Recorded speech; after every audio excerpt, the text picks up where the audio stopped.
just covering about governments and insurance companies providing some incentives for people to build buildings that are efficient and to install systems that help with loss control. Okay, and this goes to governments requiring people in order to have their buildings approved by planning commissions to maintain certain codes. And this can be kind of tricky because you can build a building that has codes that are valid at one point in time, but then the codes change, and your dad's real familiar with all of this because that's the business that he's in. And so you can buy a building and then find out that you've got to spend a whole lot more money bringing the building up to code, okay, because the requirements have changed, okay. The technology has changed, and or people have found out certain risks that they didn't know existed in the past, and so something might have met a code 5 years ago, and it no longer meets that code. Okay, so you have to watch out for that when you're talking about commercial real estate. All right, so strategic risk is one of those newer topics in enterprise risk management, and strategic risk involves the big goals that a company has, and you're thinking, well, how's that a risk? Well, that is something that is on the minds of the CEO, on the minds of the chairman of the board of directors, all top executives, but also on the mind of the risk manager. And so what kind of goals might that include? Something like how much market share, what's your goal for market share in your market? And of course, everybody has this on their minds. Can the company be financially stable? And what might keep the company from being financially stable? So in the old days, this was not even on the radar of the risk manager. Okay, the risk manager was worried about the plant burning down, not worried about whether the company was going to hit their market share goals. Okay, but it's broadened out, and there are strategies. This is kind of an example of how a risk manager might meet with the CEO and the CFO and maybe the chairman of the board and point out an idea that might help stabilize a company. So you have a company that owns an oil refinery, and this is pretty common in the energy business, this example. So you own a refinery. So what does a refinery do? A refinery buys raw petroleum and then turns that raw petroleum into a variety of finished products. Okay, it might be jet fuel, it might be grades of gasoline, it might be oil for a variety of engines. Okay, so that's the business that the refinery is in, and the refinery is kind of stuck between the people that produce oil and the people that use the products. And so the price they pay for the oil can gyrate pretty widely, and the price they receive for their finished goods can also gyrate pretty widely. So they might be paying $15 for a barrel of oil, which they then run through the refinery 1 week, and then 3 months later they might be paying $75. And they might be able to sell a gallon of gasoline to a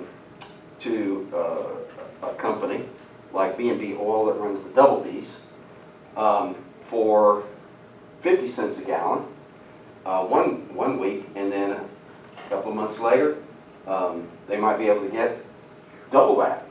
You know that the price went to like 94 cents, and now it's hovering around $2.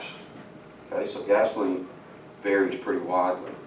All right, so to help lower the volatility of their inputs and outputs, they might buy a retailer. Okay, and see, the retailers are the ones that buy the gasoline. They're the users of the gasoline. okay?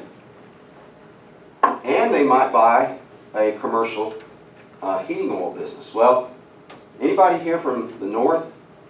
Anybody here from up north? Anybody use heating oil? Okay. Down south, we don't know what heating oil is. Okay.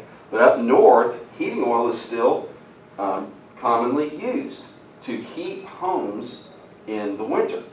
And so a lot of residences up north have large storage containers in their backyards. And once a year, the heating oil company comes out with their truck and they fill up the tank. Okay?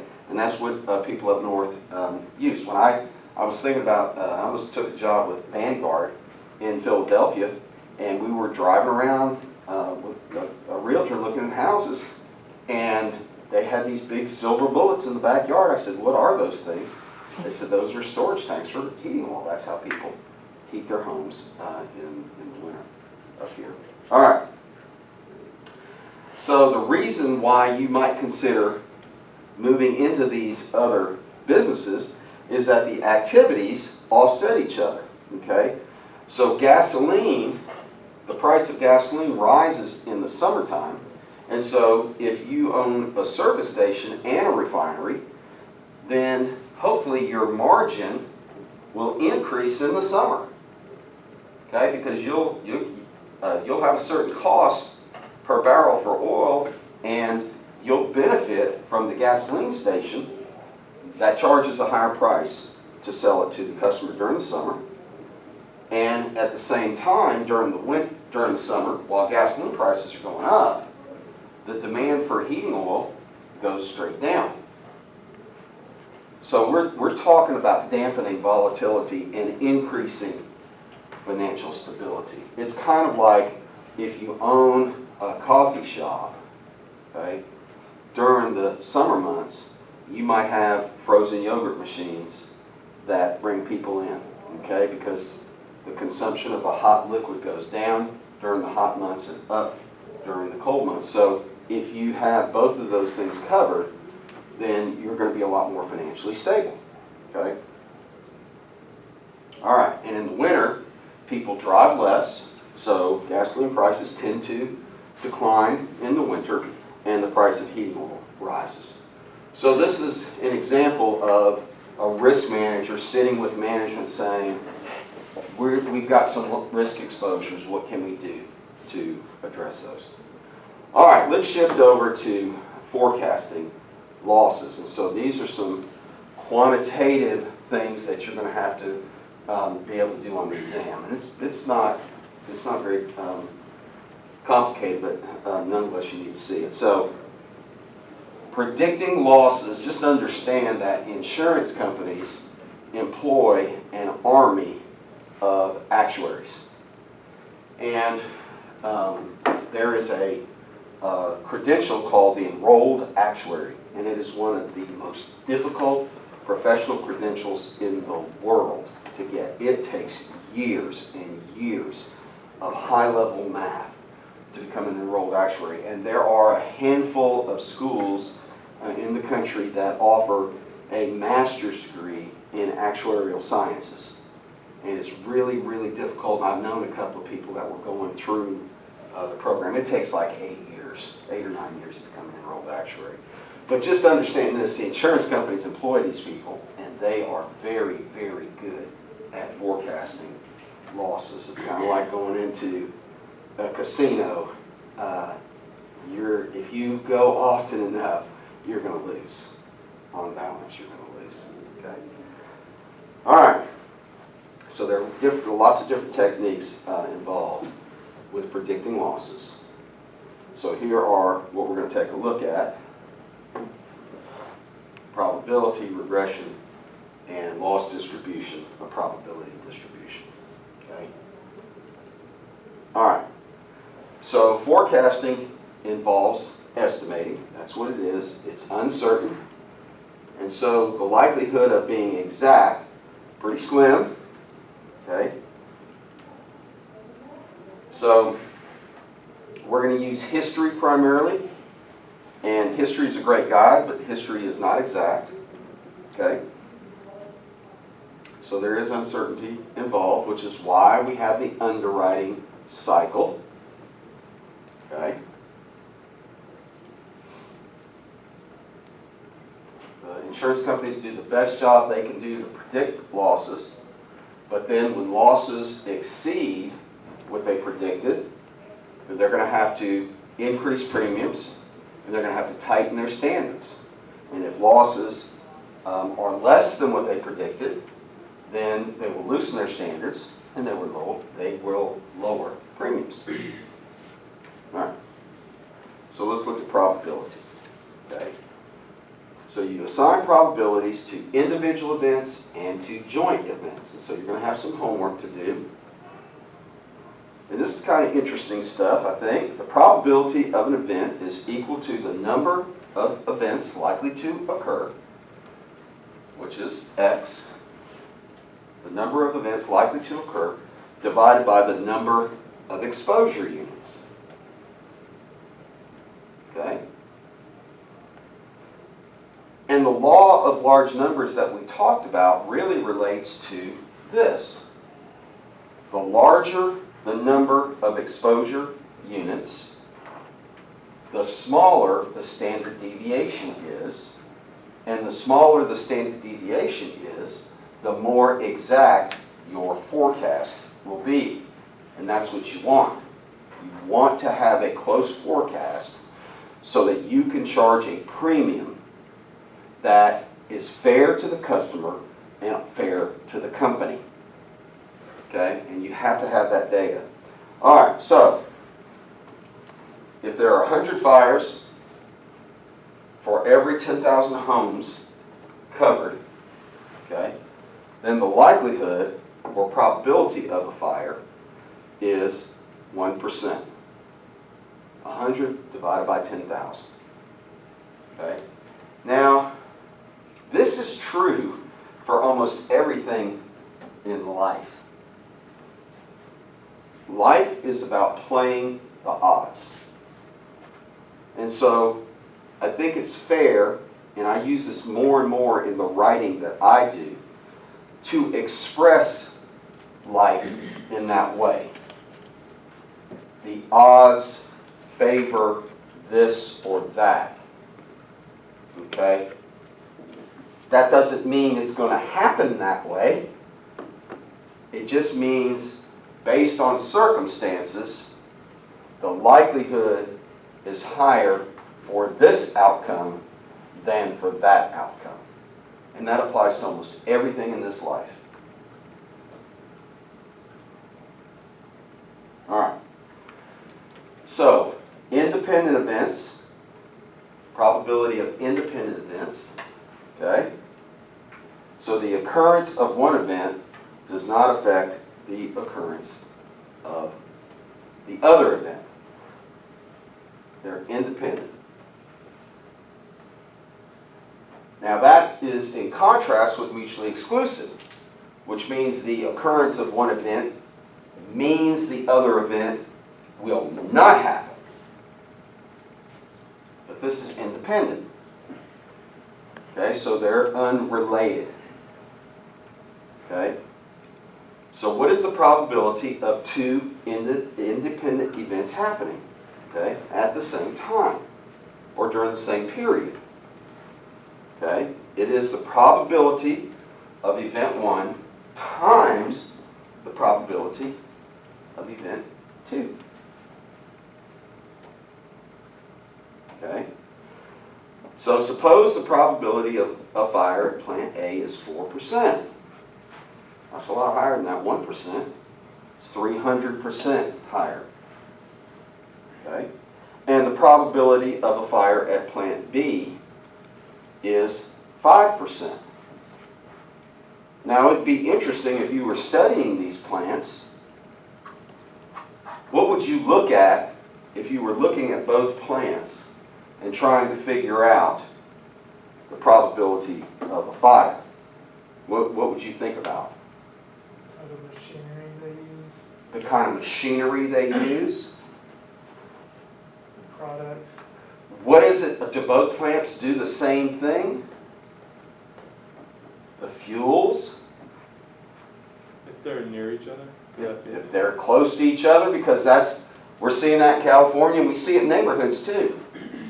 House A catches fire, the wind is blowing toward house B, it's dry, sparks and embers float over, and that dramatically increases the likelihood that you're going to have 2 fires instead of 1.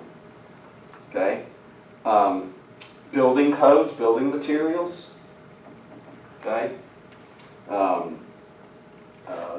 conditions around the plant are, if they're in the same city, then the weather pattern has been similar for both plants. But what if you're in different states and you're surrounded by forests and it's very dry? That's what's happening out in California.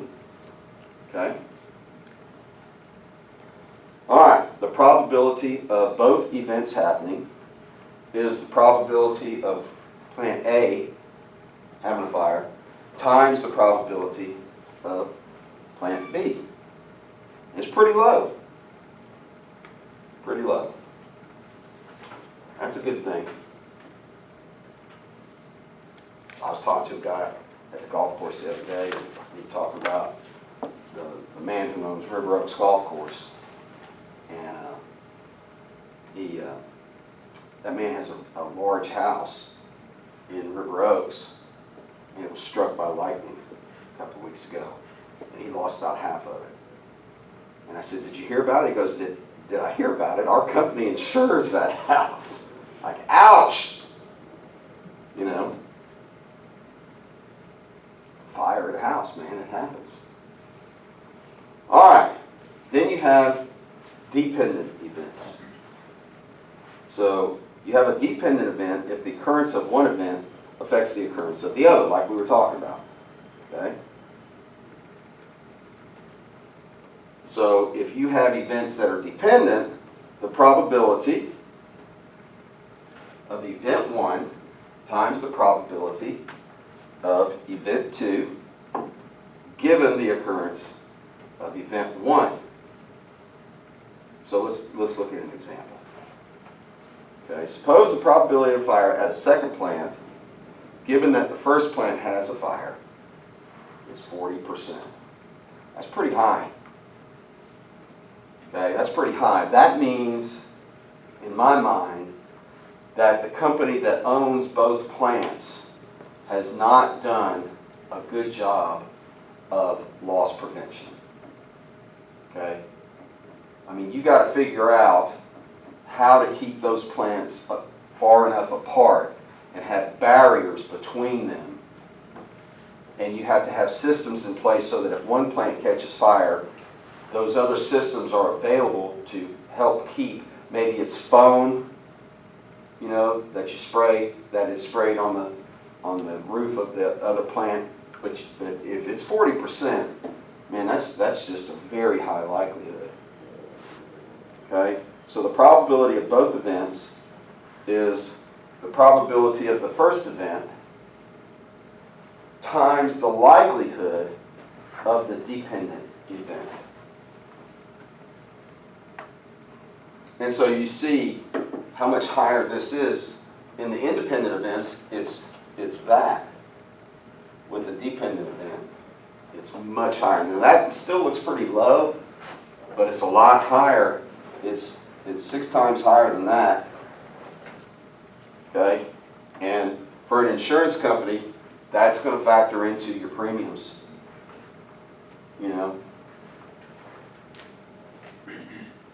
So you'll have some examples and homework to work. All right, mutually exclusive. If one event happens, that precludes the occurrence of the second event. It can happen. Okay, so what is the probability of either event happening? Okay, it's the probability of the event 1 plus the probability of event 2.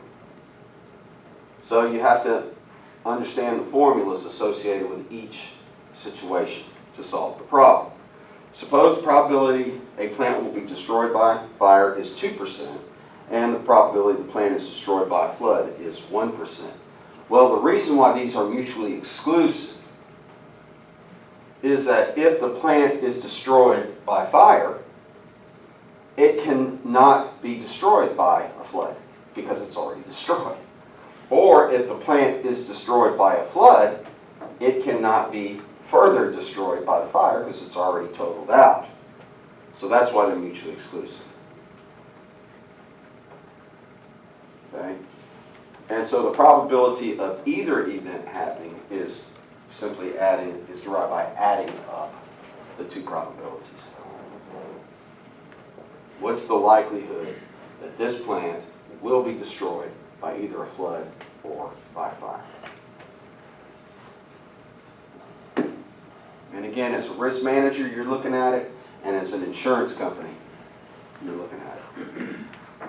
And the higher this number is, the higher your premium is going to be. And the higher this number is, the more attention it's going to get from the risk manager, and the more money the company will be willing to spend to try to lower the frequency and the severity of the loss. Okay? All right, regression. Regression. Okay, so you covered this in Math 1200, regression. All right, so you analyze the relationship between two or more variables, an independent variable and a dependent variable. And again, you're using this data to try to predict. You're looking for cause and effect. Okay?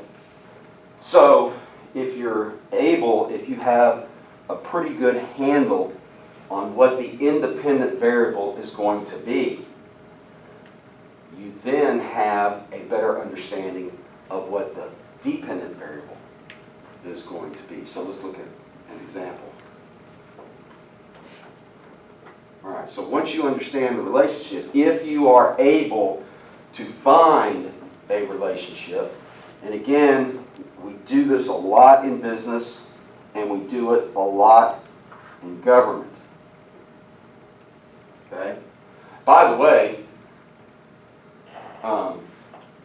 what's an ugly way of expressing this concept?